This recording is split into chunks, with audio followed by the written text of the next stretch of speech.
ఏలూరు జిల్లా పోలవరం జనసేన పోలవరం మండల అధ్యక్షులు గుణపర్తి వీర వెంకట సత్యనారాయణ ఆధ్వర్యంలో పోలవరం మండల కేంద్ర పార్టీ కార్యాలయం ప్రారంభోత్సవం కార్యక్రమం నిర్వహించారు.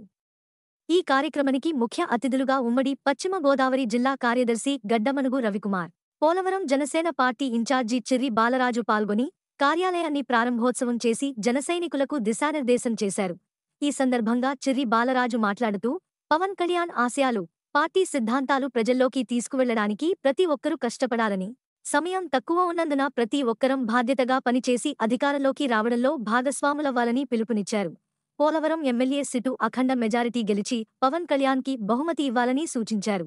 అసమర్థ పాలనకు చరమ గీతం పాడాలన్నారు. ఎమ్మెల్యే చేతకానితనం, అసమర్థత వల్లే టికెట్ కూడా ఇవ్వలేదని, ఇతరులు పోటీ చేయకుండా తన భార్యకే టికెట్ తెచ్చుకున్న ఎమ్మెల్యే అని ఎద్దేవా చేశారు. ఈ కార్యక్రమంలో జిల్లా సంయుక్త కార్యదర్శి పాదం కృష్ణ, మండల అధ్యక్షులు గుణపర్తి చిన్ని, ఉపాధ్యక్షులు తెలగం శెట్టి రాంప్రసాద్, కురసం రమేష్, ప్రధాన కార్యదర్శి చీకట్లో సాయి కృష్ణమూర్తి, మామిడిపల్లి వరప్రసాద్, వనమిరెడ్డి సీతయ్య, తురం రమేష్, కార్యదర్శులు తోట మనోజ్, సునీల్ కుమార్, నాగిరెడ్డి నాగేశ్వరరావు, కిషోర్, జిల్లా లీగల్ సెల్ ఉపాధ్యక్షులు మేకల రామ్మోహన్, మాదేపల్లి భువనేశ్వరి, మామిడిపల్లి స్వాతి, నాయకులు, వీర మహిళలు కార్యకర్తలు పాల్గొన్నారు.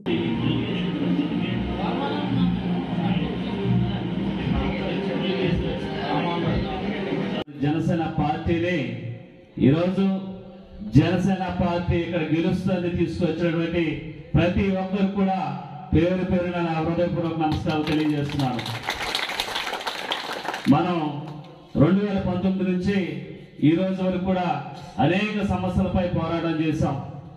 నిర్వాసితుల సమస్య గురించి కానీ, రోడ్ల గురించి కానీ, అలాగే మీ మండల కేంద్రంలో ఉన్నటువంటి సత్యసాయిబాబా నీటి గురించి కానీ, అలాగే నిర్వాసితులకి నిర్మించినటువంటి ఇళ్ల గురించి కానీ, అలాగే ఏదైతే పంచాయతీ అభివృద్ధి లేదో పంచాయతీ అభివృద్ధి గురించి కానీ, ప్రతి విషయం గురించి ఈరోజు జనసేన పార్టీ 4.5 సంవత్సరాల బట్టి పోరాటం చేస్తూనే వచ్చిందని నేను ఈరోజు గర్వంగా చెప్పుకుంటున్నాను.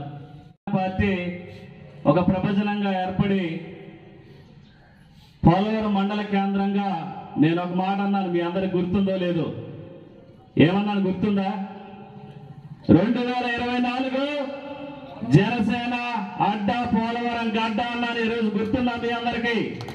అదేవిధంగా మీకు ఆ రోజు చెప్పడం కాదు, ఈ రోజు చెప్తున్నాను, రానున్న 24లో భారీ మెజారిటీతో పోలవరం నియోజకవర్గాన్ని పవన్ కళ్యాణ్ గారు గిఫ్ట్ గా ఇస్తానని సభాముఖంగా తెలియజేస్తున్నారు. మీరందరూ కూడా ఒకటే గుర్తు పెట్టుకోండి, భారీ మెజారిటీ అంటే ఎంత కాదు, 70-80 వేల మెజారిటీని గెలిపించి ఈరోజు పవన్ కళ్యాణ్ గారికి గిఫ్ట్ ఇస్తాను. ఈరోజు ఇంకో విషయం తెలియజేస్తున్నాను. ఈరోజు తెల్లం బాలరాజు గారు 4 సంవత్సరాలుగా 4 సార్లు ఎమ్మెల్యేగా చేశావు.